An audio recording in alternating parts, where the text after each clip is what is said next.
এই জামানাটা সেই জামানা যে জামানায় আপনি দেখবেন সত্য মিথ্যার মানদণ্ড উল্টে গেছে। আমানতদারকে খেয়ানতকারী বলা হচ্ছে, খেয়ানতকারীকে আমানতদার বলা হচ্ছে।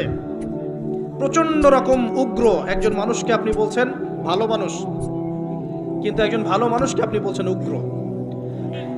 বাহ্যিকভাবে আপনি দেখছেন ইকোনমিক প্রোগ্রেস, আসলে দেখছেন ধসে যাচ্ছে। বাস্তবতা হচ্ছে এটা ধসে যাচ্ছে। আপনি দেখছেন নারীর অধিকার একদম, আদতে নারীরা জাহান্নামী হচ্ছে বেশি বেশি। বাহ্যিকভাবে দেখছেন যে পোশাক চেঞ্জ হয়ে যাচ্ছে, ছেলের পোশাক মেয়ে, মেয়ের পোশাক ছেলে, তাই না? এটা শুধু বাহ্যিক পোশাকেই হচ্ছে না, এটা আপনার সমাজের ফাংশনাল রোলটাও চেঞ্জ হচ্ছে। সমাজের ফাংশনাল রোলের মধ্যে মেয়ে ছেলের জায়গায় আসছে, ছেলে মেয়ের জায়গা যাচ্ছে।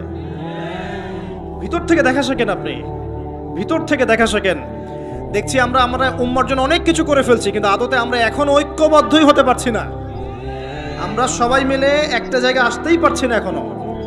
ছোটখাটো বিষয়গুলোকে নিয়ে অনলাইন অফলাইন গরম করে রেখে দিচ্ছে একেবারে, তাই না? অথচ বাস্তবতা হচ্ছে দিন দিন মানুষ খ্রিস্টান হচ্ছে, দিন দিন মানুষ কাদিয়ানি হচ্ছে, দিন দিন মানুষ শিয়া হয়ে যাচ্ছে, উম্মার ঐক্য বিনষ্ট হচ্ছে।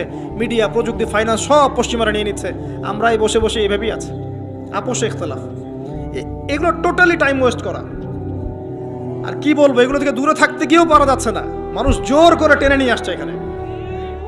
দূরে থাকতে গিয়েও পারা যাচ্ছে না, মানুষ জোর করে টেনে নিয়ে আসছে এখানে।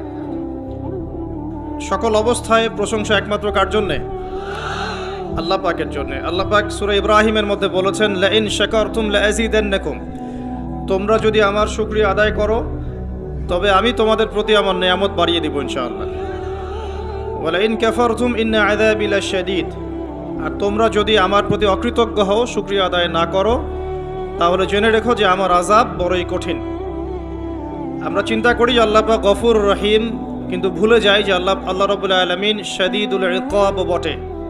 আল্লাহ পাক শুধু পরম করুণাময় অসীম দয়ালুই নন, তিনি কিন্তু একই সাথে কঠোর শাস্তিদাতাও বটে। ইন্না বাতশা রাব্বিকা লাশাদীদ, সূরা বুরুজের মধ্যে আছে না, ইন্না বাতশা রাব্বিকা লাশাদীদ, আল্লাহ পাকের আযাব, শাস্তি পাকড়াও বড়ই কঠিন।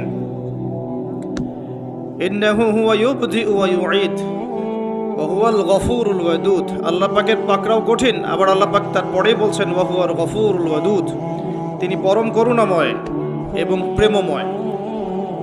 সাউন্ডটা একটু ক্লিয়ার করতে পারেন?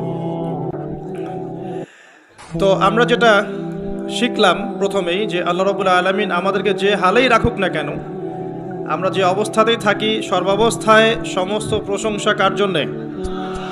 তো আবারও বলেন আলহামদুলিল্লাহ, আলহামদুলিল্লাহ। এরপর আমরা দরুদ পাঠ করেছি।